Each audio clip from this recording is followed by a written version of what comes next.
plenty of good information, a little bit of motivation, a whole lot of truth, no financial advice. This is a one-take session. No edits, no cuts about GameStop versus anyone in the world. I don't care who you are. I don't care what you want to do. But, of course, I saw something on Twitter this morning. I was laying in bed, if you know what I mean. I was laying there, and I looked over, and I said, yo, mama, I got to get up. She said, okay. I said, babe, listen to me. This dude on Twitter just said the dumbest shit I've ever heard. We're going to talk about everything. I have so much to talk about, but I want to talk to Wiz 888-999. That's his name on Twitter. I invited him to the show. Hopefully he clicks on it, click, and he sees it. If not, we'll clip it later and we'll post it to him. Or could I post a 2-hour video? Could I do that? I don't know how long it's going to take, guys. I don't know when I'm going to leave. I have no idea. I'm on my feet. I've got a stand-up desk, and I'm standing on my 10 toes, and I'm going to tell you like it is. First, GameStop, the greatest investment this side of the Mississippi, the greatest investment of the 21st century. It is the 9th wonder of the world right next to the internet. GameStop is everything you knew it would be. When I said the planets are aligning, this is exactly what I was talking about. 4 years ago, I started YouTube. To the day, 4 years ago, I made a video. The first thing I said was, hi, I'm Marantz. I got a lot of stuff I got to get off my chest. The second part I said was, AMC's a pump and dump. Third part I said was, don't trust these YouTubers. Matthew Kors, Trade Trades, anybody else pumping AMC. Then I said, GameStop, going to the moon. Oh, my God, we'll be back real soon. Let's see what I said, though. I was there. Hold on. I want to make sure we can see it. GameStop is where all the planets align. All the planets align.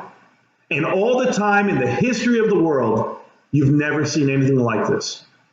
We're talking about the Great Depression. We're talking about the housing crisis in '08. I'm talking about the Big Bang Theory when the world started. I'm talking about the meteor that killed all the dinosaurs. And you want to tell me that AMC is GME? You're out of your mind. Yeah. I didn't have a good camera back then. You couldn't see all of this in 4K. You didn't get all this. Oh, no. Back then, I didn't have a good mic. I didn't have the studio Shure microphone. I didn't have all that. Didn't have the backdrop. I was in the kitchen cooking up some food. I was cooking. All right. A lot of things have changed in the last 4 years, and a lot of things remain the same. Cheers for keeping it up 100 all the damn times. Back then, I appreciate all love and support of the channel. You guys know that. My GameStop is where it's at, so packed, and everyone buying up the Switch 1 games and gearing up for the Switch 2. Yeah, we're going to talk about that too. But I got to talk to you. I got to talk to you about this headline I saw. Listen, we're going to talk about the United States downgrading the credit rating. If you guys are not familiar with this right now, the U.S. credit rating was downgraded Friday night. So what do you think's about to happen? Hello? Hey, McFly! McFly! Are you yellow? Yeah, I'm yellow, all right. But it's ice cold. That's in Spanish. Never mind me, bros. I'll say some crazy shit up on here. What I will say is the truth. All right, all antics aside. You guys want to talk? We'll talk. And I'm going to give you all the info in the world, but I'm going to tell you why. What triggers me? It's shit like this right here. This is Wiz 888-999. He calls himself a part-time trader, full-time GME bull, and occasional meme lord. My posts are NFA, not financial advice, just wisdom wrapped in tendies for educational purposes only. Wiz, I just want to make this very clear. You use all the key phrases there. GME bull, meme lord, NFA, tendies. What's next? Let's see your post. GameStop is up, AMC is up, shorts are bad. They're down bad. That's what shorts are down bad. It's giving me the peasants are revolting and we brought charts. GameStop said, allow me to reintroduce myself, and AMC kicked the door in right behind them. That's what happened? Because GameStop was up 36 cents and AMC was up 31 cents? That's what that was? GameStop's been up for the last year, 200%? It used to be $10. You don't remember? $9.95. Now it's $28.99 in this chart. What was AMC back then? Don't worry, it gets worse. Because Wiz goes on, Awoken Sheep writes, in my perspective, which I love this about Awoken Sheep, he says, if you compare GameStop with AMC, your credibility vanishes. Bingo. AMC is a terribly run company and one of the worst CEOs in North America. We will challenge that idea right now. I will challenge you to that. And we're going to talk about it. But Wiz says, totally fair to have that perspective. Here we go. But here's the counter. I didn't know a GameStop guru, NFA, meme lord, GameStop, whatever, bull, needed to give a counter. But here's the counter. Comparing GameStop and AMC doesn't mean equating them. It's about recognizing their shared battle against systematic market manipulation. GameStop has Cohen and pristine balance sheet. AMC has debt. Sure. But also has an army of retail investors who expose cracks in the financial system. Dismantling AMC outright overlooks the bigger picture. Both stocks become symbols of retail versus Wall Street, and the lessons from one often inform the other. Different fundamentals, same battlefield. Oh, Wiz. You're not a whiz kid. That's for damn sure. What you just wrote is complete ignorance. But we'll wrap it up in a burrito for you, minus the Doritos. And if you don't know all of that pun, then maybe you don't know what markets really are. Maybe you don't know what charts really are. But the charts tell a story quite different than what you're saying. And history tells a story much different than what you're saying. But luckily for you, I just happen to be a goddamn guru on history. Don't worry, self-proclaimed. Nobody ever gave me the title and the tag. My name's Marantz Rantz. I study. I study all damn night when you don't. Meme Lord, you can put whatever the hell your name is, Meme King, whatever the hell you call yourself, you can post anything you want to think this is the same battle. It is not. You think these charts are similar, like they run the same, right? They ran the same right here. Right here in that June run-up that everyone prepared for, they did run the same. Excluding that, after that, that's when you find out what this really is. But I'm going to tell you what GameStop is, what AMC is, and I want you to pay attention. First, let's look at the chart. When we look at this chart, the first thing you have to do is you have to realize that AMC stock is down 99% from where they once were. GameStop is not. GameStop is actually up and to the right on your investment, period. And I'll show that to you in a different chart, but let's just talk, because there's so many indicators that say you're wrong. Right, let's talk fundamentals first. Before we even go into what private equity is and what AMC is and what GameStop is, and this is why this conversation deserves all this spirit, because I can't tell it to you in 10 seconds and be, you're not this versus this. It's why. I've been telling you this. You got to tell me the why. Why is something not so great? Why is something not so GameStop-esque, right? First, let's just establish what GameStop is. GameStop is a company that was shoved to the ground. Everyone agreed that it was going to be bankrupt, that it was the next Blockbuster, that it was done for because digital gaming came into the fold, 15 years ago, and GameStop surely couldn't survive. Why? Because fundamentals don't exist? Oh, wait. Physical games do exist, collectibles, apparel, and you, the consumer, dictate whether or not a company is going to survive or not. The best business practices depend on the board of directors. When you know who the board of directors are, then you can say, hey, that company will make it or won't. Kind of like if you saw Charlie Munger on your board, you go, you know what? That company's going to make it. Why? Because it's Berkshire Hathaway backed. That's the way you look at things. That's the way most people should look at things. Leaders lead, and they do it the right way every time. And or leaders default and make their companies go bankrupt, and they do it the wrong way every time. On purpose. I know it's a crazy concept. But just imagine if you were playing sports and you go, the greatest basketball players of all time are the ones that win. But what if they rewarded you for losing? What if you got the same compensation for losing and or if not greater compensation? Then maybe Michael Jordan is not the greatest. Maybe Robert Horry and his 7 rings don't matter. Maybe Kobe Bryant doesn't matter. Maybe we should give it to the guys who lose all the time. So line them up. Line up all the losers like Karl Malone. Can I give you the example? If I took away all the stat sheets from sports and I took away all the names and I just put their stats, compared them all to each other, you're going to walk up, you're going to be like, damn, that stat line looks great. That must be LeBron James. He's the greatest player of all time. But then you look at Karl Malone and he's like third all time in scoring, fourth all time. You go, oh my God, look at those numbers. He must be great. They're not great. You got to see when they did it and how they did it and why they did it to say they're great. No different in business. You want to give people bonuses and say how much money they made and raised, and you go, how did they do that? Why did they pay the C-suite $20 million in bonuses during COVID? Why did they agree to take a pay cut in 2019? Don't worry, we're going to talk it out. But let's talk history, right? I got to know, when I compare two things to each other, I got to know what they are before I compare them. And GameStop, who has had 6 CEOs in the last 8 years, GameStop, that is a company that was just set up for failure. There was over 6,000, 7,000 GameStops in America, and they were overextended on purpose. They had debt you wouldn't believe. They had partnerships with failed companies that were never going to fruit any type of return on investment. Nothing. And what did they do? They brought in an activist investor by the name of Ryan Cohen. Ryan Cohen, who actually formed and grew Chewy.com into the juggernaut that it is today. Ryan Cohen set up that infrastructure and sold it. He made his billions of dollars. As an activist investor, he has rolled into several companies, whether it be Nordstrom's, Bed Bath & Gone, Bed Bath & Beyond, AMC, no. He bought GME. He bought Alibaba. He bought Apple. So when he's buying things that he knows are going to go up and to the right, that's awesome. It has influence. I don't mind activist investors doing it. It's been happening for decades. It's not something new. I'm so sorry. The situation and this experience is not unique. It's just another day in investing. You know what's the other part about that? Ryan took on the role as CEO and chairman of the board at GameStop at $0.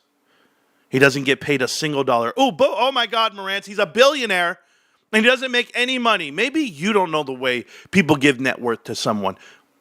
You may be a billionaire, what, on paper? You may be a billionaire because you hold X amount of positions. You got to sell them to get the cash. You're not liquid.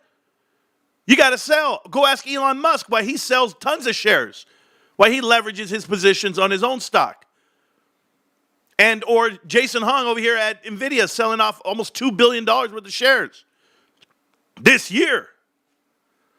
There's a reason why people sell, because you need cash to live in this world. But for some reason, the CEO, chairman of the board of GameStop, doesn't sell.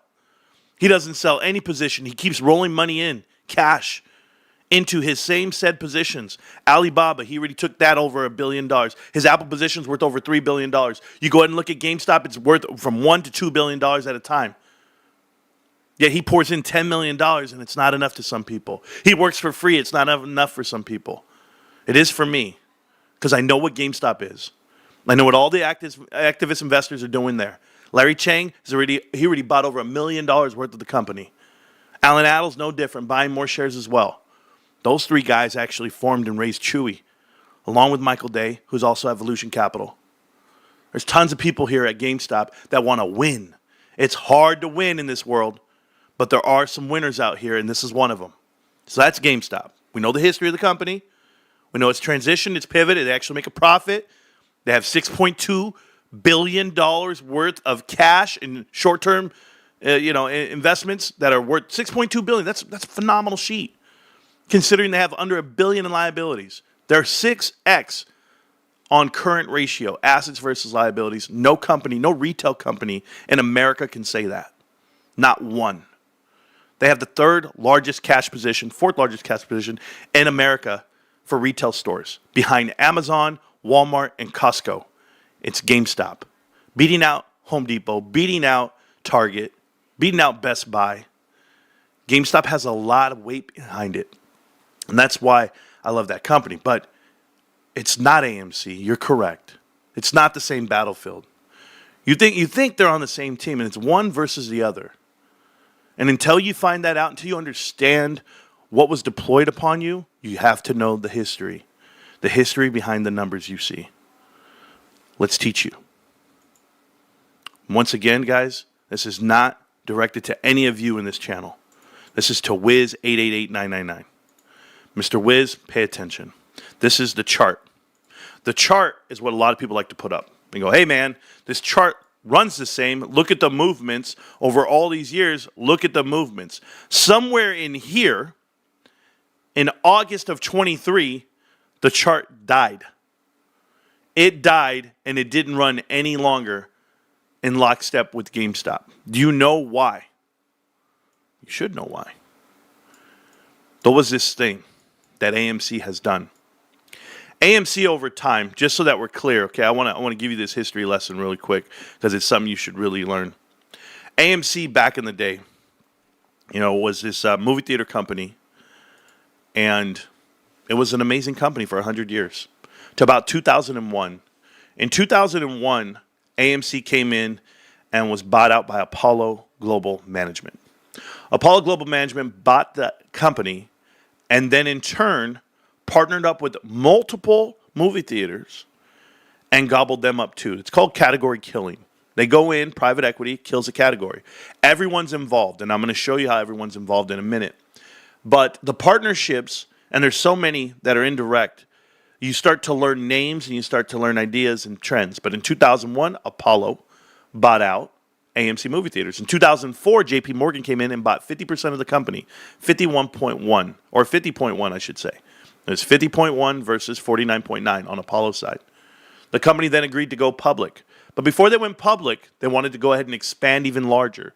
So they bought Lowe's Cineplex. And if you don't know about Lowe's Cineplex, a lot of Canadians do.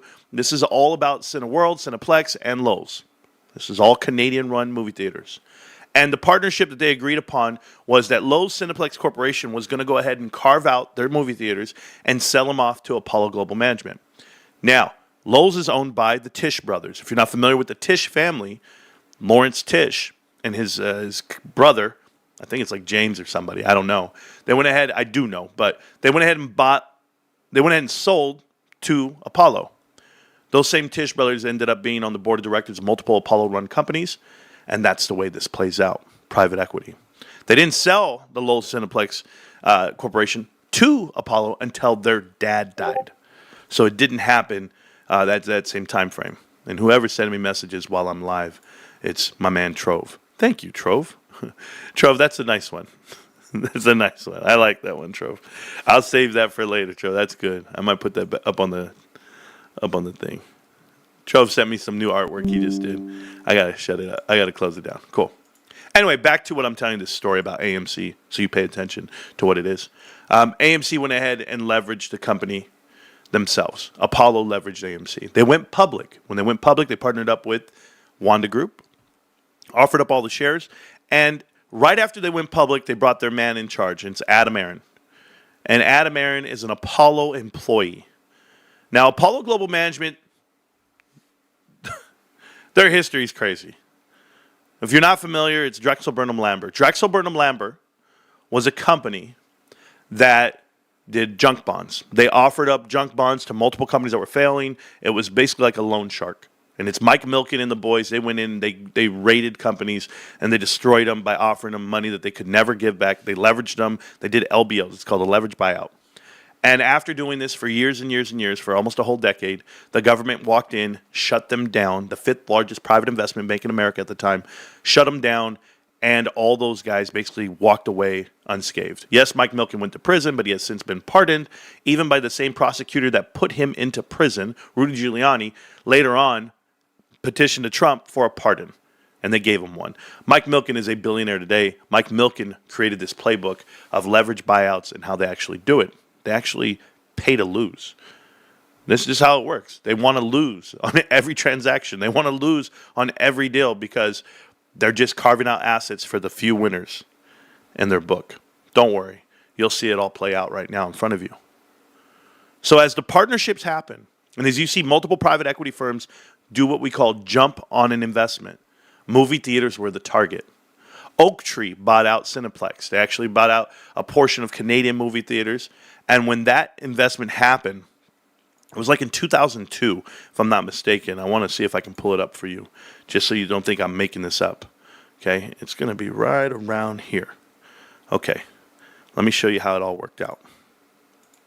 So right here, in 2002, 1X Corporation and Oaktree Capital Management agrees Lowe's Cineplex from Sony and Universal. Now, Sony and Universal, just so that we're clear, Sony is Magic Johnson Movie Theaters, okay?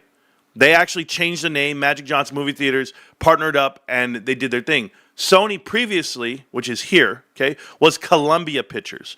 Now, they went ahead and partnered up with Magic Johnson Movie Theaters, and when that happened, you're going to see right here, they sold Lowe's to a private equity investment group, which included Carlyle Group and Bain & Company, private equity. 1X retained the Canadian Lowe's Cineplex complex, which is now Cineplex Galaxy Income. If you guys don't know about Cineplex, they agreed to sell their movie theaters to Cineworld, which was Regal. Cineworld in the UK agreed to buy them. They then backed out of the deal. Cineplex sued Cineworld. That's why they went bankrupt. They did not go bankrupt. Regal did not go bankrupt because, AMC beat them out. No, Cineworld was going to go ahead and buy Cineplex, and Cineworld backed out on the deal. I know it's a lot of sinners. Don't worry. My whole point is this. In 2005, AMC movie theaters announced that it would merge with Lowe's Cineplex Entertainment. So they bought 198 dead movie theaters. If you're not familiar, they also bought Carmike movie theaters moving forward and Odin movie theaters moving forward. Now, this is where the partnership with Magic Johnson happened for Apollo Global Management and the Lowe's Cineplex. If you're not familiar, that's who bought them out. Now, guys, why do I say Magic Johnson? Because Magic Johnson is in the bidding for the Washington Commanders, and they actually bought out, them. And what was that? That was Josh Harris. That is Apollo Global Management. Apollo Global Management comes from Drexel Burnham. Apollo Global Management starts up a company. Everyone comes over from Drexel. Everyone comes in. Now you have Drexel reborn, and that's Apollo Global Management. Leon Black, Josh Harris, and Mark Rowan. Leon Black, very well known for his partnership with Jeffrey Epstein. Leon Black's family fund actually had a board of director, Jeffrey Epstein, on there. Leon Black funded the Jeffrey Epstein Island escapades by paying Jeffrey Epstein $150 million plus for tax services and what they call estate planning. During that time that Leon Black is paying, Leon Black has an employee. Maybe you know him. Maybe you do if you're an AMC investor. Leon Black has this employee by the name of Adam Aron. Same said employee that said, he's met a Russian model that was into the ballet, that did unimaginable things to him. The same Adam Aron that sent nude photos to this same said Russian girl and sex videos as well. Yes, that is your CEO. That is your chairman of the board. So whenever you're sitting back and you're saying, I want to invest money with AMC, this is a great investment, don't ever try to take away the fact that AMC is Apollo and Adam Aron is Apollo. And Adam Aron is a disgusting human being, just like Leon Black is, just like Jeffrey Epstein is. They're all in the same category. They all do the same things. Is it just, relationship by proxy? You tell me. This is what you're invested with. This is what you don't understand. That private equity has deployed these investments onto you to distract you and or to save themselves. Let's talk it out. Adam Aron, who was the CEO of Starwood Resorts, owned by Apollo. In 2006, Adam Aron was the chairman and CEO of World Pleasures Partners. He was also a CEO of the 76ers and chief operating officer over there. He was also the senior operating partner of Apollo Global Management from 2006, 2003, 2015. He was with Vail Resorts from 96 to 2006. Vail Resorts, owned by Apollo Global Management as well. Norwegian Cruise Lines from 93 to 96. That's also Apollo Global Management. I didn't make that up. It's all Apollo. They put their people in place, they water their seeds, and they maximize their assets, and then they exit. And I quote, United Airlines was also a stock that was halted when GameStop was halted. Remember, one against the other. United Airlines has plenty of ties to private equity. I've already shown that plenty of times on this channel. But that's also Apollo private equity run, right? Denise D. Clark. We'll go to the next person here. She's on the board of directors. Newly appointed board of directors, Denise D. Clark. She comes from Estee Lauder, Hasbro, Mattel, Warner Brothers, MCI. Funny, Hasbro and Mattel, both of those are products from Toys R Us. Maybe you don't know the partnership. Maybe you don't understand. But I do know the partnership with UNFI, United Natural Foods, Inc., because I saw on the board of directors of United Natural Foods, Inc. was another individual that was actually the CEO of Zales Jewelers, both on that board of UNFI. I'm so sorry.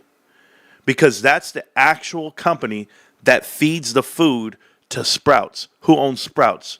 Apollo Global Management. I know how this all works. I know how these partnerships work. And then I go to Marcus Glover.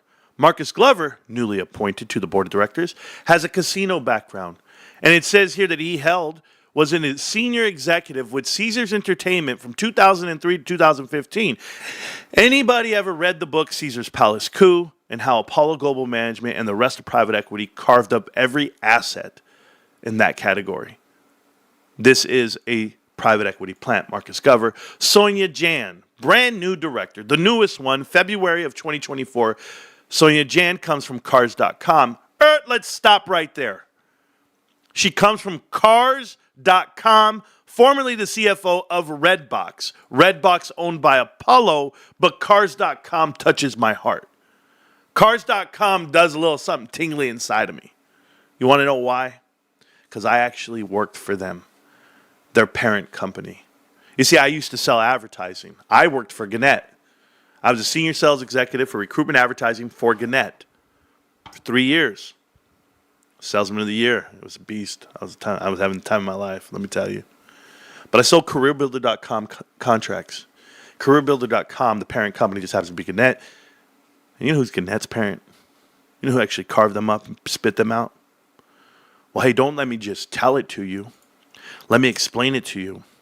Because I already knew when I sat there and saw it. Because I got laid off. Because they came in and they carved up assets. But Gannett did something. Gannett broke off and they spun out. It's called Tegna. Tegna is the company. And you'll see here, prior to the company's completion of the spinoff of Cars.com, as reported, Nexstar Media Group may consider an acquisition of Tegna. In 2017, Tegna announced that it had entered a definitive agreement together with its other owners of CareerBuilder.com to sell off CareerBuilder to an investment group led by Apollo Global Management and the Ontario Teachers Pension Plan. You know, whenever I see Cars.com, I light up. Whenever I see, other classified sections, look at Bob Dickey. That was my right there. That's my editor. He was my editor. I actually worked for Bob Dickey. In 2015, Gannett spun off Broadcasting Division. Bob Dickey, who led Gannett's newspaper group, would continue as CEO of the company and sole newspaper publisher. Wow. Bob Dickey, man. I know the guy. They call him Robert Dickey. I called him Bob. It was cool. Hey, guys, don't worry. Somewhere out there's a commercial. I'm in a commercial. I'm in there. Hi, guys. Welcome to mydesert.com. Blah, blah, blah, blah, blah, blah, blah. I had to do. They put me in commercials. Bob Dickey and the boys. Tenga Inc. is an American publicly traded broadcast digital marketing and services company headquartered in Tysons, Virginia. It was created in June 29, 2015 when the Gannett company split into two publicly traded companies. Shocker. They're carving out assets, and this individual just happens to work for them. She's also carving out assets. AMC is a total asset killer. Maybe you don't know about all the movie theaters that they've bought to be the biggest. That's the plan. Leverage, overextend, carve out, the next person wins. It's no different. Cinemark's winning. I don't know if you knew that. But there's not much left here in the coffers of movie theaters. So let's go back. Let's go back to the chart and let's explain what's happening. So as I look at this chart, and I want you to know that I'm talking to you still, Wiz 888999. Wiz, this chart tells me a couple of things that no one else tells you. Yes, Sprouts runs Apollo. You guys do your homework. Go watch Connect the Dots. All you fake fans in here, Connect the Dots. There's 91 parts. Tells you everything. Now, you see this spike here on AMC, way down here at $20. That's not shorts. That's not, retail got involved. None of that. You have YouTubers like Trey Trey's being paid to pump out positions and times and things. This guy's already pumped Unity software, which didn't belong anywhere in the conversation. He's already pumped out numerous crypto coins that they fail. He pumps out AMC, and what happened to it? People crumbled, and then he vanished. But during this time frame that AMC actually popped up to $20, people don't know that was just paying back the short sellers. Silver Lake did a convertible note deal. The conversion price point was like $13, $12, but they actually made $1 billion off this deal. At the same time that they're doing these convertible notes, Mudrick Capital is giving money to AMC. Jason Mudrick and Mudrick Capital, who have direct ties to Drexel Burnham Lambert, because Jason Mudrick's business partner is his dad. It was at Drexel. Don't worry. I know this stuff. It's crazy. So what do? They give money to AMC. AMC gives them it back in a pipe deal, in a private investment, in a public entity. They gave back money to AMC. We know what happened to that investment, what happened to retail. Retail got manipulated, they got took, and they did all of this right before AMC goes crazy. And I'm telling you it goes crazy because they actually split it out with Ape. They did all these. They did a conversion 10-1. They manipulated you. They deployed all these shares. It's fine. Pay attention. This was convertible notes. But before this actually happened for AMC, this little tick at the very bottom of the page, before that actually happened, AMC did something. AMC fired their CFO and hired a new one. Sean Goodman is the new CFO of AMC. He's still yet to buy shares, guys. We are 6 years in, and he does not own any shares of AMC. The bylaws state that he has to own something, but he doesn't own anything. I don't know what the hell's going on over there. But he sure as hell wasn't going to buy him at $30 or $20. But when he got hired, they went ahead and they were getting ready for this. What they did was they did in good faith. They showed to the investors that they were going to take a pay cut. I actually have played this out before. Over all the years on this channel, I played the tape where Adam Aaron comes out and says, you know what? We're going to take a pay cut. We're going to take shares instead of cash. And that sounds good to some shareholders. It sounds terrible to me. Because these executives took a pay cut for shares before they pumped their own investment. Before they offered the bonds, before they did the pump of their own investment, they got paid excess in shares at the lowest price possible of the shares. So if the shares were worth $6 at the time, which I think they were, they got millions of dollars worth of shares at $6. They then exercised them in tranches all the way up as they vested. And that's why AMC executives and insiders made over $1 billion on the public's money. It was the perfect play. That's what really happened at AMC. They pumped their own stock by doing interviews. Trey was used. He's like the Justin Bieber of this whole thing. Kid had talent, he had people watching, and he got used and he feels dirty about it. You can't shake it off. It's dirty. You broke people. There are people out here who lost millions of dollars. Millions of people lost thousands of dollars too. And what did they do? They pumped a stock that was a dead company that could never make $1. They sensationalized every point. I called it spaghetti sales. They threw every idea up onto the wall and they wanted to see what sticks. Nothing did. Are there popcorn stands around here? Are you guys buying that discounted popcorn now at Walmart? Did that not make you back the money? Was it Doctor Strange was going to make you every dollar? Was it going to be Avatar? Was it going to be Mario Brothers? Hell, was it going to be Minecraft? They're going to tell you they're making profits that they're not making because they can't. They're buried. Retained losses of almost $9 billion since Adam Aaron has been CEO. I didn't know you could get paid and revamped and paid even more to lose money. Adam Aaron offered his kids shares as a gift so they could sell and make money. The tax implications and what they've avoided doing was mind-boggling. It was life-altering what AMC did, the insiders themselves. You guys want to talk about the same chart? You want to talk about the same battle? I have seen numerous private equity investments run the same as GameStop. It happens from a day in a flash. There's the leverage against it. Bed Bath & Beyond, leverage against it. That's a whole nother bag of nonsense because Ryan Cohen went over there and tried to fight it and tried to change it, but he couldn't. So he sold and he left. What did they do? They invented the idea that he's still there. Those guys lost all their money. They still have. I've seen what happened to Mullen Automotive. I've seen what happened with numerous YouTubers that stem from Canada, research think tanks to do the same thing, all to dress down GameStop and dress up their pig. Whatever they want to sell to you guys. This was a play on you. The reason why it's not the same, OBV is down OBV is down on, and I'll even show it to you here. On GameStop, the OBV, just so that we're clear, somewhere on the quarterly, on this investment that everyone buys, is at 19.4. 19.4 billion shares of volume quarterly on the plus side of the trade. That means everyone's holding, no one's selling. It's exactly what that means. When I look at AMC, just so that we're clear, AMC OBV is at negative a billion. When you think it's the same play, you think it's the same. It's not. There's more to it. More to it than just a chart. There's indicators to give it away. This was a pump and dump on retail.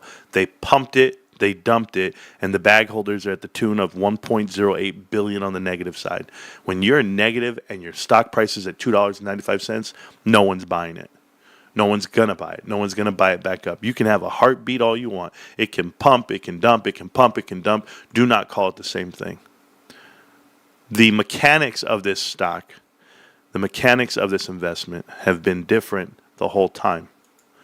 This is AMC mechanically. This is where it's at. On the quarterly itself, you'll see all the way down, they have negative 0.8 pump and dump of a stock and an investment. It is not GameStop. GameStop has a plus almost 20 billion on OBV because not only has it pumped, and they try to bleed it out, it pumped back up because we're going up. If you take it from this standpoint to this one, we're up massively. We're up from 64 cents comparison all the way up to $28.45 today. That is a hell of a run from what you see versus what AMC did. They're not the same. They never will be. The companies are totally different. The battlefield might be the same, but you're not understanding what side you're on. Private equity is a problem. The other problem is someone just rang my doorbell. And like I said, no edits, no cuts. I'll be right back. I don't answer the door without my beautiful, beautiful mind. I got you on. I know. I'm coming. I know what's up. I got it. I know. I got it. She said, hurry. I'm trying to get to the damn song so I can get back. Let's go. Okay, here we go. Wife, she orders groceries, and I have to make sure it's the right people at the door every time. Anyway, I'm back. So, yeah, that track's made by Trove. Check out his new playlist. It's killing it. Jehovah's Return. No, you guys got it. So check this out. I'm going to show you something really quick. All right. So we understand they're not the same. Cool. We understand the play on people. It has been the same for a long time. Just private equity jumping in and doing their thing. We know the board of directors at AMC are all executive plants. Wiz, I'm never going to stop talking to you about this because it's because of people like you that are misinformed, that are illiterate to what GameStop is versus what AMC is. You can take it as words of discouragement or attacks. You guys don't understand. Private equity is involved in investments. Private equity has direct influence on all of America. And when private equity is going to lose, they don't want to lose. Everybody bet against GameStop. They thought they had the win. They thought they were in. You can see how Citadel and you can see how other market makers are invested with private equity. Private equity runs the world. And once you find that out, your whole world will change. Your eyes will open. You'll understand why Reddit has 500,000 people on an AMC subreddit, yet only 100 are active right now as I talk to you. You understand the influence of bots and how they manipulate markets and information and media. I know it because I study it, and I think you should too. But your stance of AMC and GameStop are the same or they represent the same thing, they don't. Because they're not up.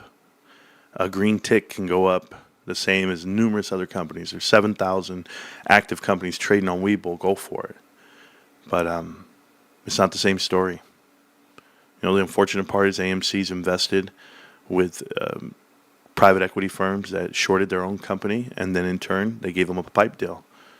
That's crazy. They invented ape and deployed it onto the people and took their equity.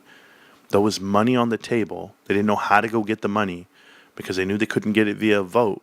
They did it themselves. They put their own private equity, what did we call it? We called it a additional preferred equity unit. They then put that out there. They took $10 a share off the table. They converted that out, sold it off for 66 cents a piece, 1/5 of the company. They then did a 10-to-1 reverse stock split. And they took their float from 150 million converted shares, which is what it was just a year ago. It's now 400-something million shares.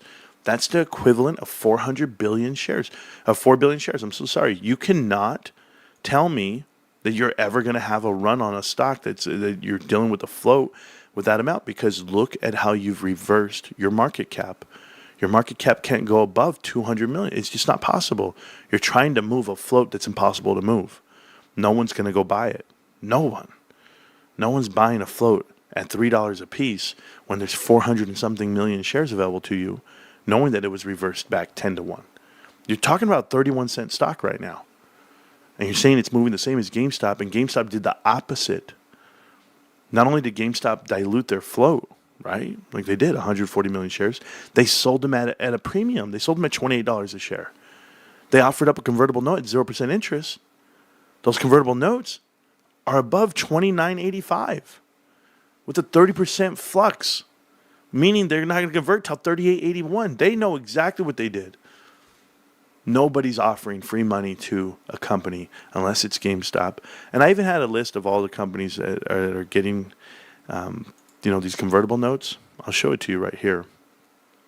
Somebody said, that I post AI nonsense. And for this guy right here to say I'm a king. Oh, I meant to reply the AI thing to Wiz is not you.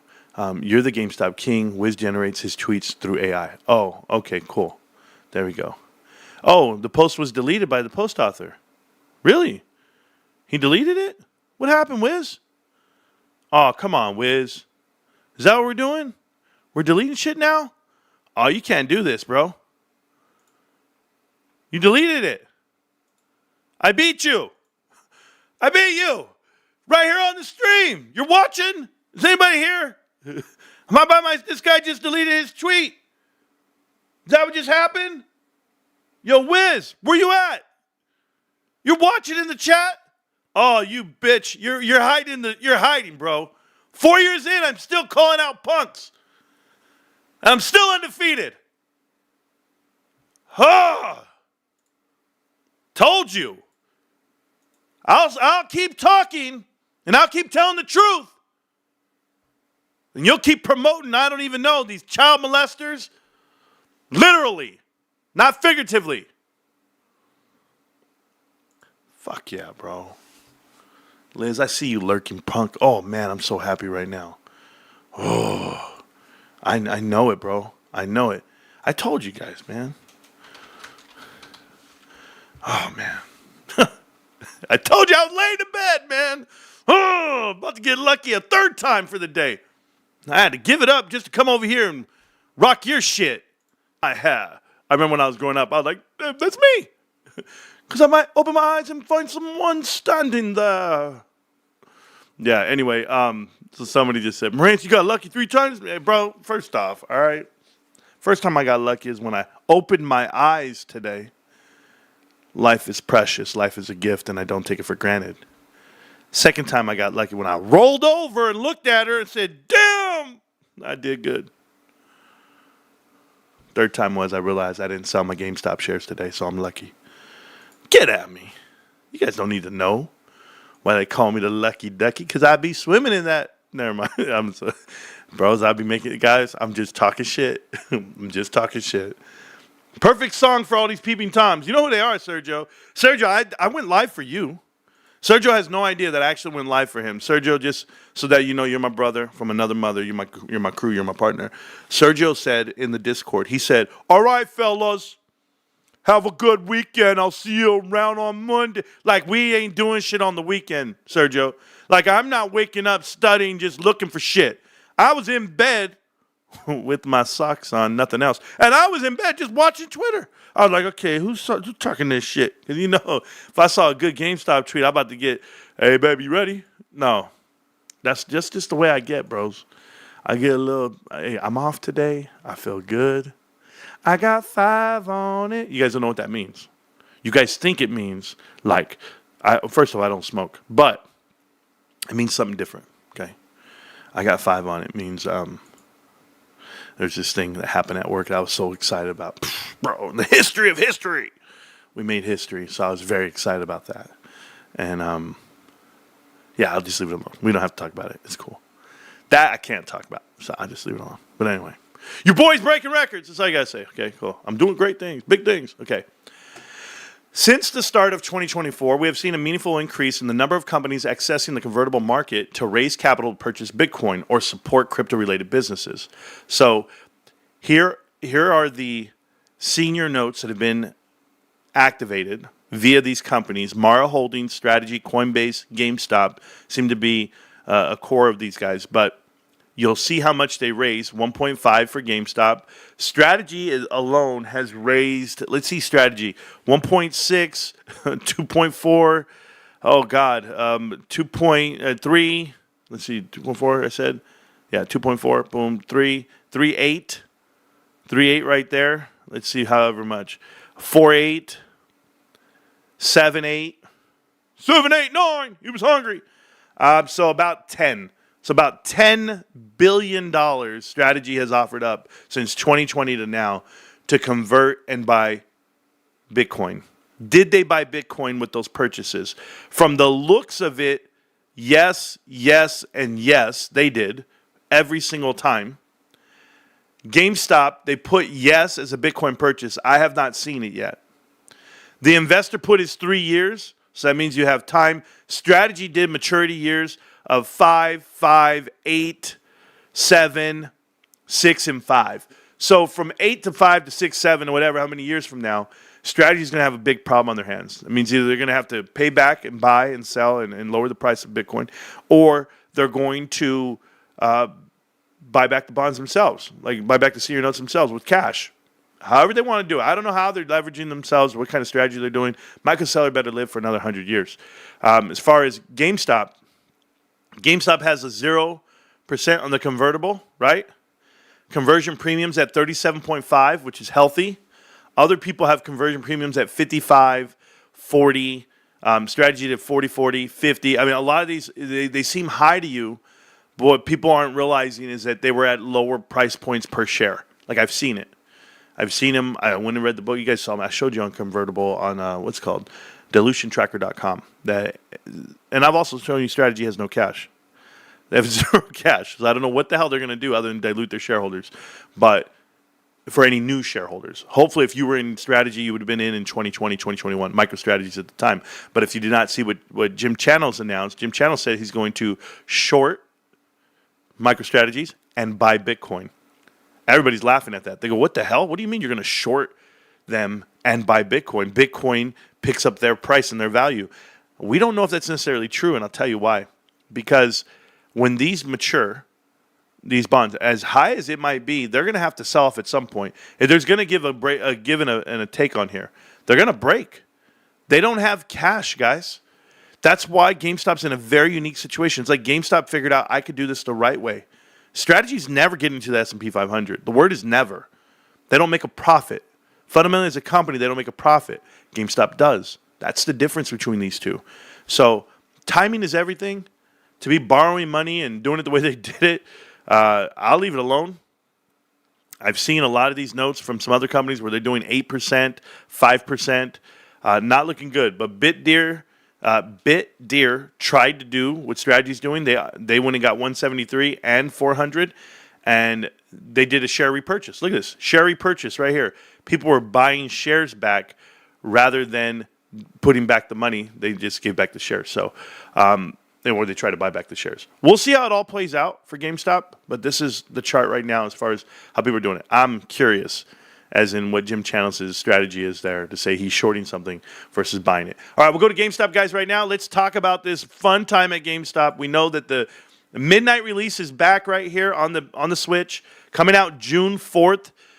Pickup start at midnight, 9 o'clock Pacific Standard Time at your store. The launch event begins at 3 p.m. at your local store on June 4th. GameStop is going to be packed. GameStop is going to be packed for the Switch. They're already packed for these damn Pokemon cards. Listen, guys, I want to explain something to you. People want to sleep on the sidewalk, put their chairs up. I saw somebody post in the Discord that people were selling their chairs online. I know what I have. Hit me with the good price. They're selling them for $300. The resale value for these Pokemon cards, prismatic boxes, whatever the hell they are, you can't even get back what you're paying for them and what you're paying for a spot in line. I mean, there's just people making money hand over fist on this stuff. You know, I had this thing where nothing but game. Sure, we'll do that right away. So I had this thing where I was thinking like, man, we're gonna go do this meet and greet, right? We're gonna go and buy all these Pokemon cards, and we're gonna buy cards, and we're gonna sell them, and not sell them, but we're gonna give them away because we give everything away for free. And I'm gonna give away all this to kids in line. We're gonna do all this stuff, right? I already thought about this. How? I can't even grab a card. I can't even grab a pack of cards. These guys are outside of GameStop. Now, granted, I saw a video that fired me up. It was some dude with the Dodger jersey on, and he was out there punking nerds, bro. He's out there, yeah, what's up, Hans? I'm here all day, Hans. Move your chair, Vato. And he's throwing stuff, and he's getting all crazy. And I'm just like, bro, I'm the nerd you can't do that to. I'm the nerd that will wreck your world. Because you'll be like, holy shit, this guy's an athlete. He just exploded on me. What do I do now?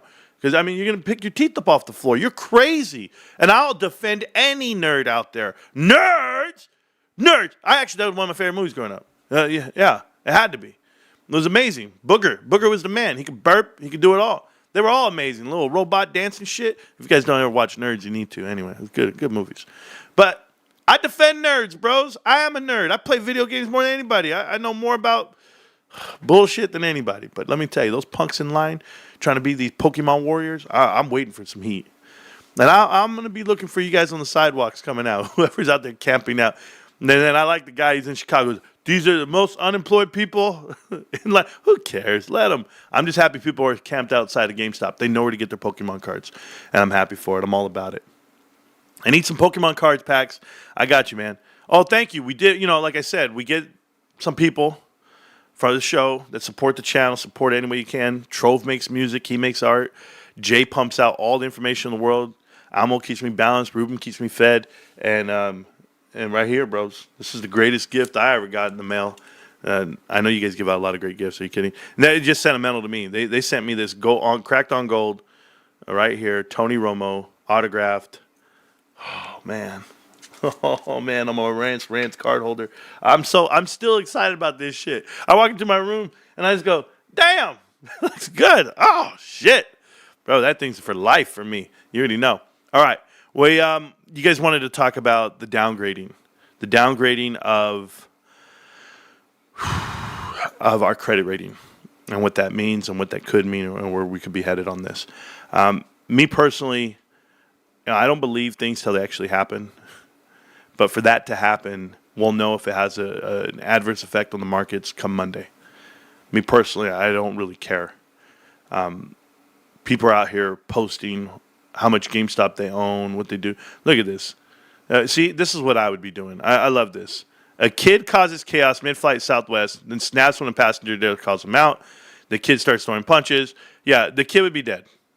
And it's really simple. Not dead. I mean, I'm not killing kids. I'm just saying the kid he'd be done. You'd be like, you wouldn't be able to move, bro.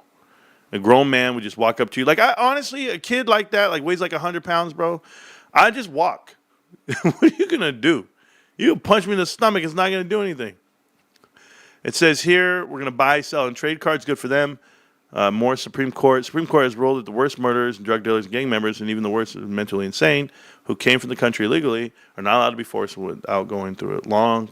Oh, I don't even know. Trump, honestly, guys, more is less. Less is more. Less is more. I wish Trump would just do shit and do it instead of posting about it 100 different ways, bros. I don't care to read every crybaby piece that they put out there. I just don't. I'm getting tone deaf to Donald Trump and the administration right now, and I vote for it, and I don't have a problem with it. I love it. You know how it is. More pre-orders for the Switch 2. They got you. GameStop does. Come on in, and you guys will see what it's all about. I'm okay as long as there's no violence going on out there, man. I'm tired of this shit. So surveillance footage shows New Orleans inmates escaping from jail, running across the highway. There must have been 30 of them, 20 of them. I don't even know how many.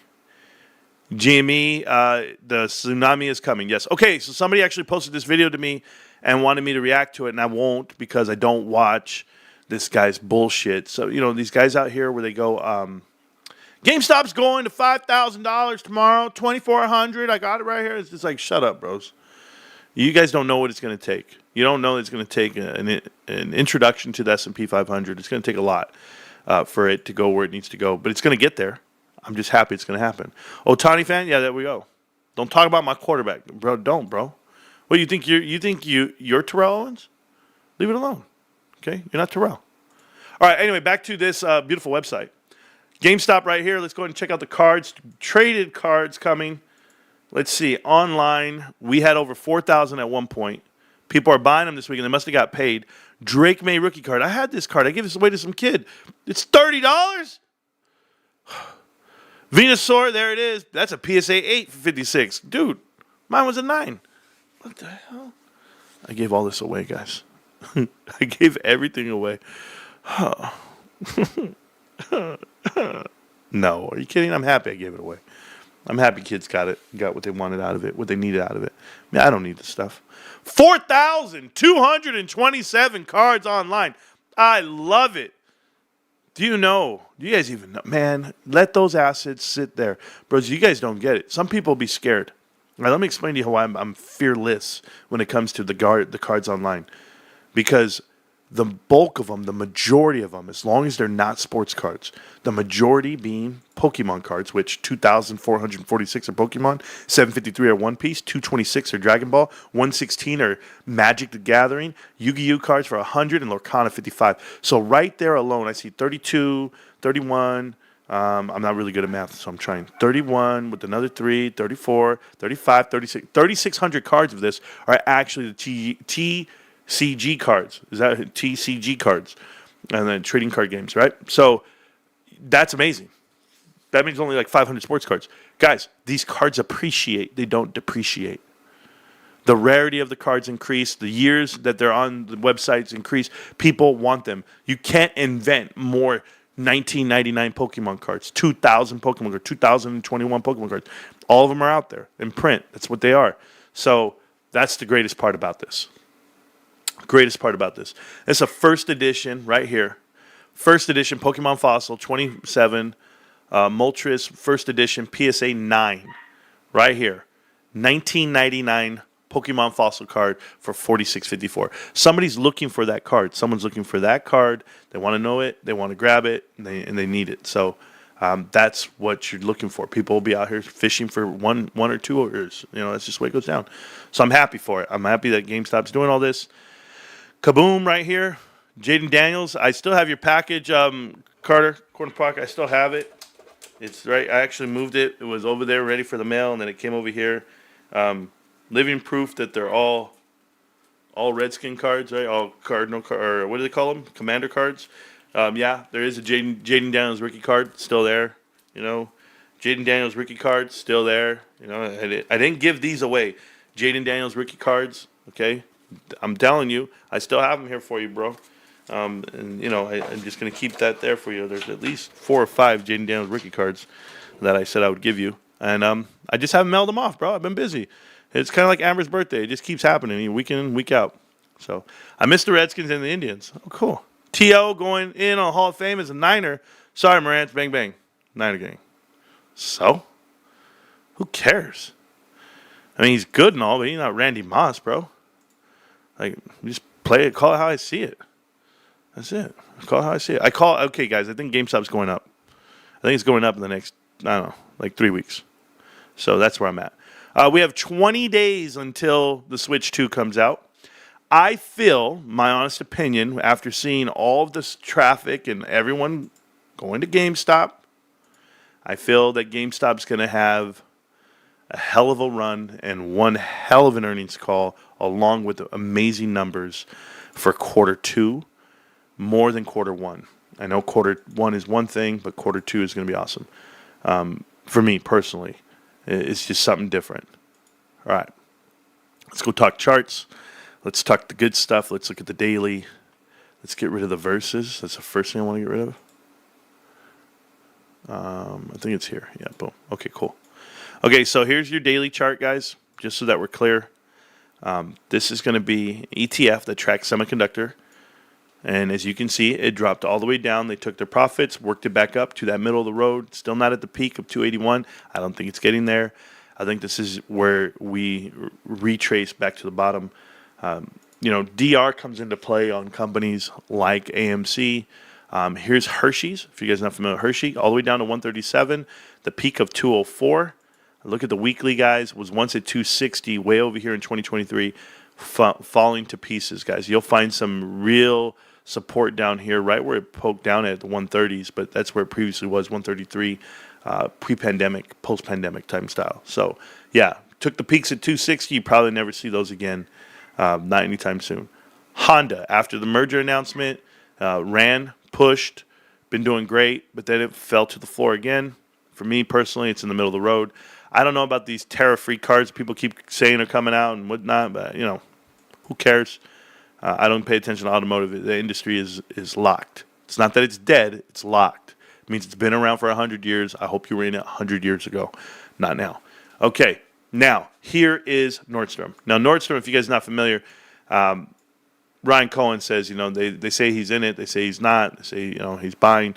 It was even across the board all last year. Just ran up. Came down, crashing down recently. Now working its way all the way back up. So for me, Nordstrom seems to be a really good investment if you follow this trend. I think maybe that's what Ryan was looking at when he saw this chart. This is not a bad chart on the daily. You just have to be able to swim past all the choppiness. Fundamentally, is it a good company? I don't know. Apparently he does, because it's there for you. Pays a dividend. Yields about 3% on the dividend. So it pays about $1.74 a share. And or it's not that much. It's 76 cents a share. I apologize. So that's Nordstrom. Palantir. Not Palantir. Peloton. Peloton is something that I talked about a while back. Is when it was down. I started talking about it at $3, $2. I said I would buy it. Over here, guys. This is when I talked about it. If you were here in the channel, you know. And it ran all the way up to $10, $9. So that would have been a good 5x, 400% on your investment. And you would have took some profits and called it a day. You had a retest down here at the bottom at 7, and it peaked back up for that last little bit of breath. Now it's falling off the bottom again. So $6 where you're at. Even if you would have bought it at $2 to $4 in that range, you'd still be up 50% on your investment. So shout out to those who actually listened and saw what was going on. I did make that call. Didn't say that I was going to buy it. I'm just letting you know what was happening right at the time, because I was big on it. Somebody tried to post this shit to me. Get out of here. Tired of you pumping dumpers. Never going to happen. Same thing here. Trash. Abercrombie. Boys, when I tell you I called it, I called it. Who was here? Who was here in the chat when I said this, that you couldn't pay me enough to buy this company from $7 pump all the way to $196.99? I would never touch it. I will never buy it. I know what it is. I know how private equity manipulates. I know how retail manipulates, and it's there. It has been down from $196 all the way down after earnings, down to $65, now $79. It's an absolute terrible investment to make, and they try to tell me it was better than GameStop. Never. Trash. Market cap of $3 billion, guys. Okay? Don't let the chart confuse you. Global Life took a hit from that research piece of Muddy Waters. That was the whole downturn there. Global Life, S&P 500 company, was, maybe still is, who knows, coming out of it. It's only at a $10 billion market cap right now. I don't think it'll ever recover back to what it once had. Once had it way over here. It was feeling good back when you didn't need much to get into the S&P, but it's at 122 right now. Okay? Dine Brands, still not going to buy anything like this. It's private equity. These are those restaurants I'm never going to buy. Shutterstock, same thing. Somebody tried to tell me we should be buying this. I'm good, and I was right to say I'm good. Hycroft Mining, I'll never buy it. I never would. You should never either. If you know what the hell you're looking at, this is one of the worst investments in the history of investments. And they've tried to pump and dump it onto you to give you an equivalent of what it was after the stock split. This is back where, if you look over here, this whole trend line here, this window, when Mudrick owned it, it went public after bankruptcy, came all the way down to the ground. Adam Aaron says that they were buying it, which they did. They bought it. They spiked it with retail AMC investors, and then they continued to suck, which would be the equivalent after the 10-1 split. They would be the equivalent of $31 back then. It is now down to $2.90. That is the equivalent of 29 cents, guys. You have lost every dollar you ever put into this damn investment, and it's just unfortunate, okay? And that's Highcroft Mining, HYMC, one of the worst run companies out there. They don't mine gold, they don't mine silver, they have no employees to do it with. They ceased mining activity, I think like in 2019 or in 2020. I mean, they don't do anything. So I don't know how people even invest money into them. Uber came out, they actually beat out earnings. Economy must be booming because people think it is. For me personally, true indicators of this market. Uber had never made a profit before they went public, and now Uber is a $200 billion company. It's tough. It's really tough. You're gonna see Uber fall to pieces. Uber's gonna have a complete fallout because Elon and the boys are developing these cars that drive themselves, and people are gonna start going with driverless cars. It's gonna happen. Because what the hell are you going to pay an Uber employee for? You don't have to. When the cars are just going to take you to and from A and B, and then they're going to take all that revenue. There's nothing you're going to get. Technology will get them there, but I'm still waiting for flying cars myself. Okay. Hewlett-Packard, don't care about them. Don't care about the top 20. This is top 20 U.S. stocks. Okay. And this ETF is top 20. As you can see, they pumped them, brought them back up. Are they ever going to get to 27? Yeah, probably.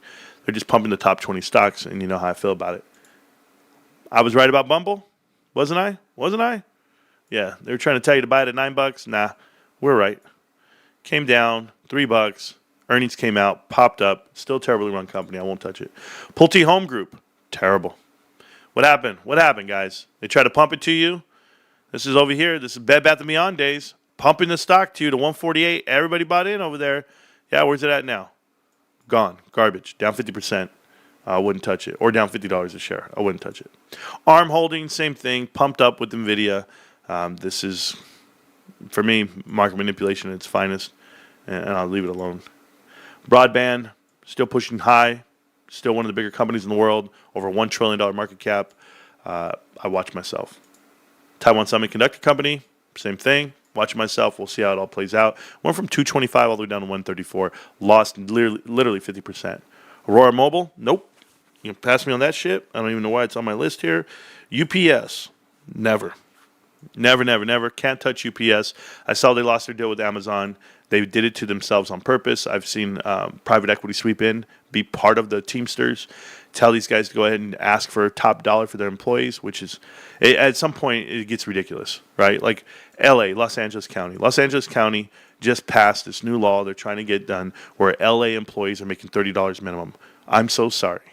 You must not want fast food restaurants. You must not want any stores to be open. $30 an employee. I don't care what the cost of living is where you're at. You guys want to know when the cost of living goes away? Cost of living goes away when you just refuse to pay. If you can't pay, then you can't pay. Move. See what those owners do. They're going to have to drop their prices once they price themselves out of this market. We can't continually shooting ourselves in the foot and be a cannibal. We're eating our foot. This is crazy. We shoot it, then we eat it. And we're like, yeah, we're okay. We're going to raise income for what? So you can buy more shit at a higher price? Well, guess what happens? The prices go up.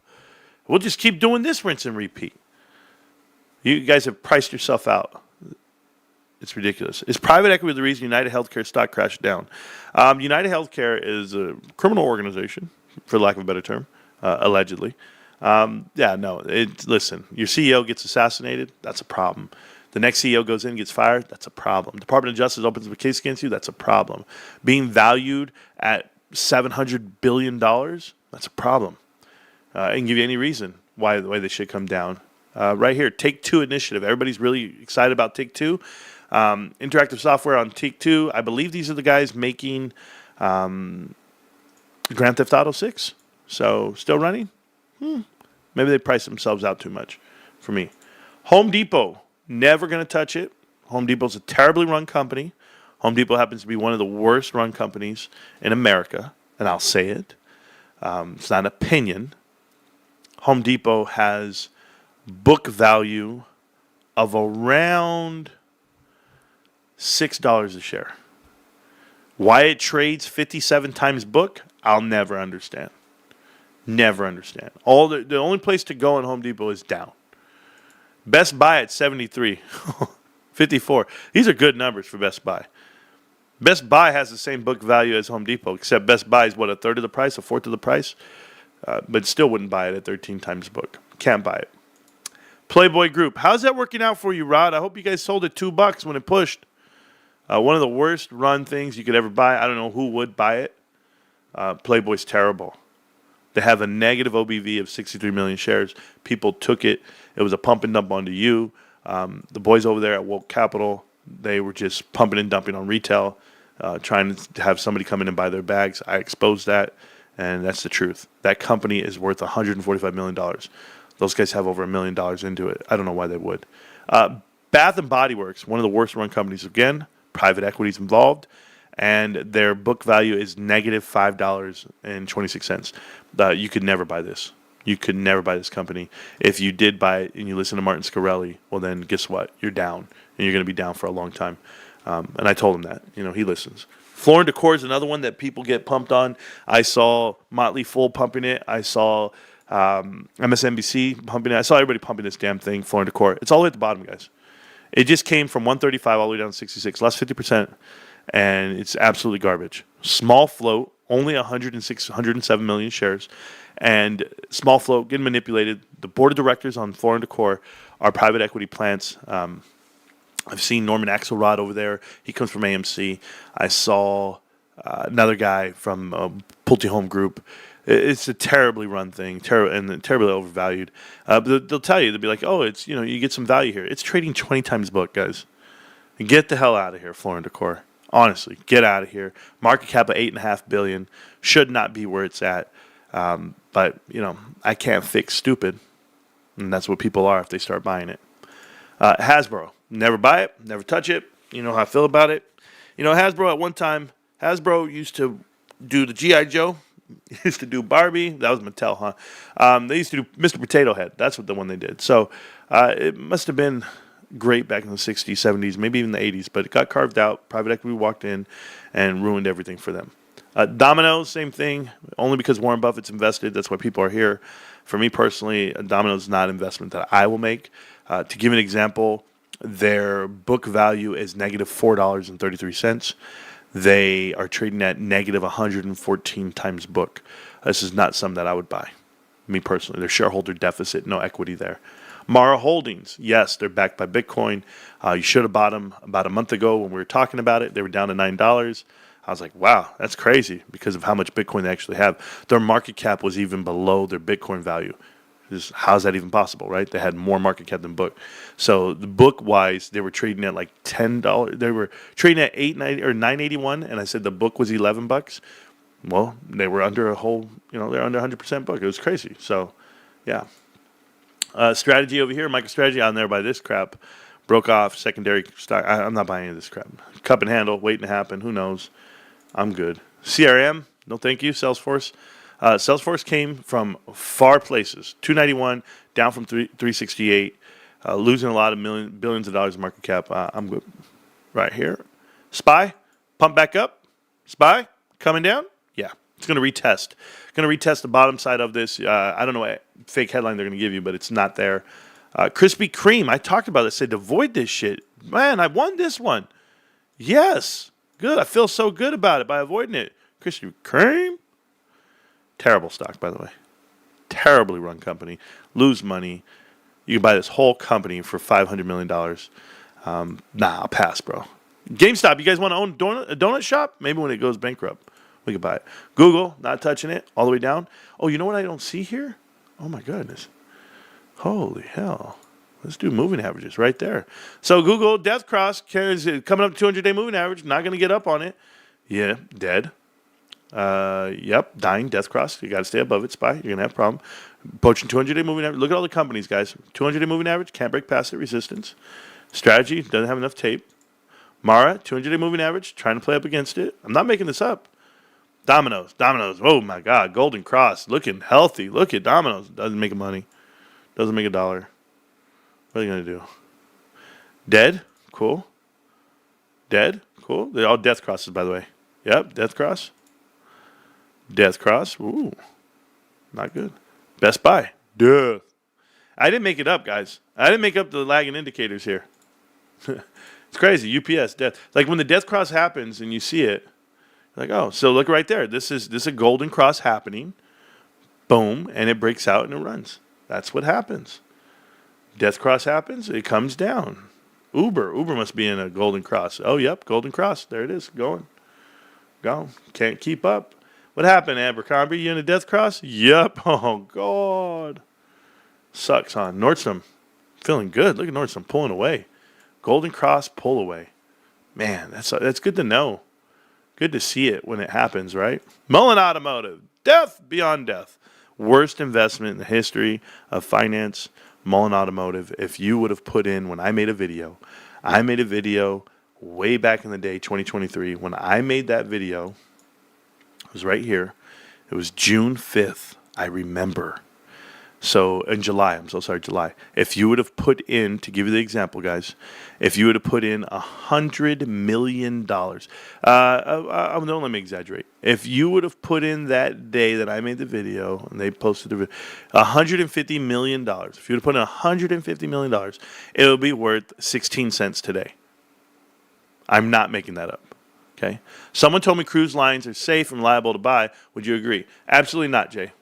Cruise lines are one of the worst investments you can make right now since COVID, and I don't think they'll ever really recover from that standpoint. But they haven't. That whole industry's upside down. I wouldn't buy it. You can't buy industries that have been around forever, right? You want to buy something and you want to be like fundamental about it. You have to buy something that's up and coming. Like everyone wants to buy AI. Everyone wants to buy EV vehicles. Everybody at one point wanted to buy cannabis. You got to be in something before it transitions and pivots and is the thing. You're going to stay chasing things and you're going to lose your money. That's why I tell you, just buy the market, right? Just buy the SPY. Who cares? You get the top 20 companies, the top 100, 500 companies. Boom, you're trending with the 500 companies. And that's the trend of the markets. But that's fine. What do I buy?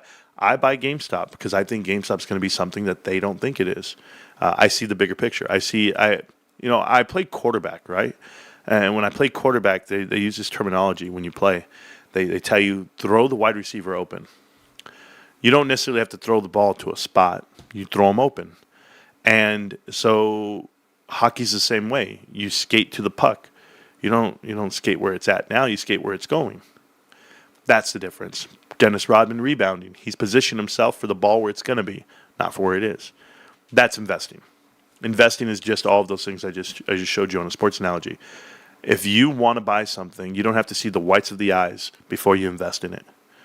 So before it makes an absolute turnaround, you're like, I'm here. Throw that ball early. See it coming. I'm calling it out. I called it out 4 years ago. I said GameStop's changing.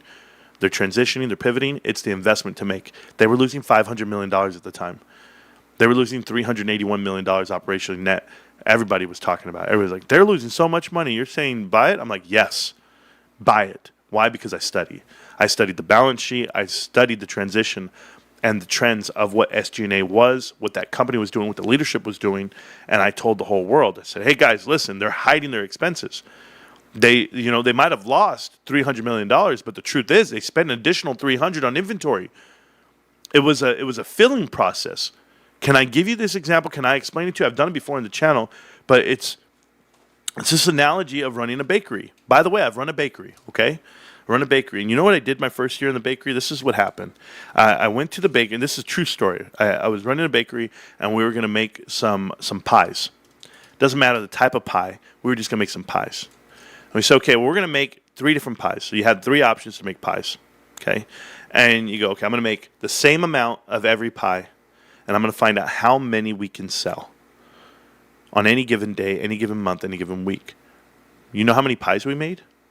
We made more pies than possible. We made so many pies. that there was leftover racks on racks on racks on racks. Donated 7,000 pies, something crazy after the fact. But do you know what that did for me?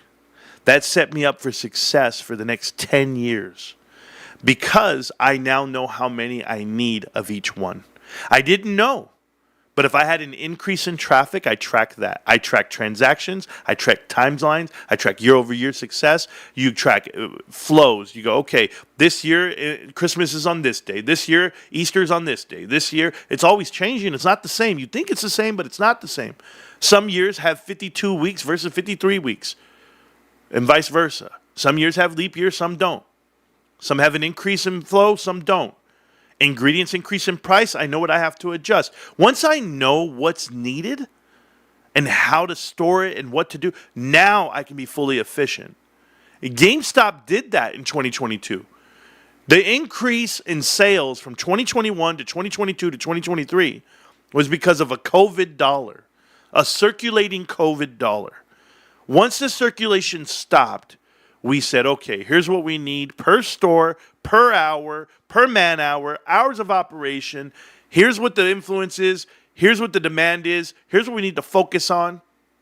Don't need to make that type of pie anymore. Let's focus on this one because this one sold X amount. I.e., don't need to focus on t-shirts and apparel lost in color and size when I can focus on collectibles and I can focus on Pokemon cards, sports cards, that environment, that transition.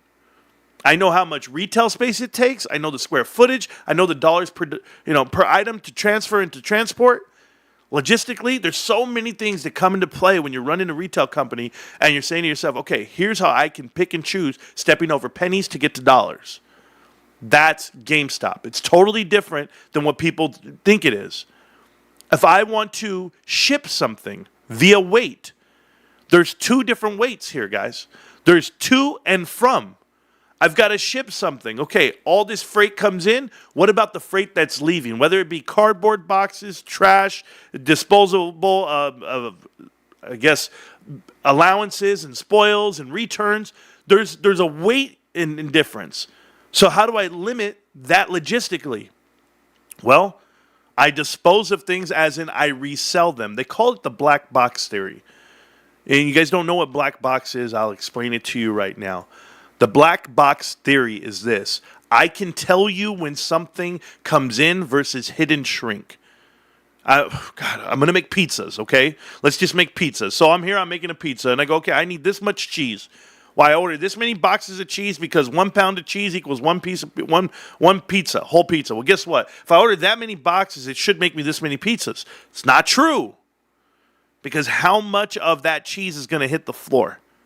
How much am I going to over pour? How much am I? Someone's going to ask for more cheese, extra cheese on this next one. Oh, I just want a half and half. Oh, I want one with no sauce. Oh, I want one with no pepperoni. I want pepperoni. I want half and half. I want a special. You got to take all of these things into consideration. So when I'm thinking about retail, and I'm going black box, here's black box. Oh, an item breaks in the store. That's shrink. Shrink unspoken for. Something actually walks off the shelf. I got you. What about returns? Okay, they're going to return. I make the negotiation with the distributor and the vendor, and I say, okay, I'm going to sell 200 CandyCon controllers, assuming that 2% come back on return. Am I allotted another 3% in spoils? They're going to go, sure, we'll work out a 5% cushion. That takes off of your net on the product itself. Now your gross margin increases. How about I do better negotiating? How about I'm going to buy 1,000 controllers. But when I ship these 1,000 controllers, I'm going to ship them to one store. That one store is going to distribute this way. Now I have 2,000 GameStops in America, and I'm able to distribute all of this at no charge. Because I have people coming to me for the product, not me going to them. There is a big difference here on how to look at this logistically first.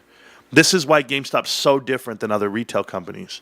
Retail companies go out there and they hand stack the product. They get the product, they cut it open, they put it up. Boom, boom, boom, boom, boom, boom. That's not what GameStop does. GameStop gets the product, they cut it open, they put it in boxes, and they ship it out. That's what they're doing. Each hub is being a shipping distribution center for their same city, their area, and their county. I got to take this call. Ma'am.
Sorry about that, guys. I'm back. Yeah, so anyway, where I was, the transition of GameStop and the business itself, they do things totally different than other companies. And I know that. I know because how transparent they are with their inventory. And the customers are finding that out. That's why there's lines outside the door. You know, the communication from employee to consumer, if it wasn't that great, if it was a poor destination, you wouldn't be there. And it's not that. It's revamped, it's refurbished, and reimaged themselves. So I'm happy with that. Mr. Marantz, thank you for that. Target, Magic Shrink, yeah, absolutely happens. And so that's the way I'm looking at investing. And with that being said, guys, I know we talked about a lot of charts and a lot of things, a lot of different investments. Right here on GameStop, just so you can see it the last time. What's up, Ben? Not right now, please. I don't want it because I'll talk to you right now. It's a good, and not you. It's something I just got off the phone, so I'll explain. Anyway, I gotta go handle something, guys. I appreciate you guys so much, but something serious just called me through, and I just got a ugly taste in my mouth for it. So anyway, you guys have fun. Good luck, and I'll see you guys around.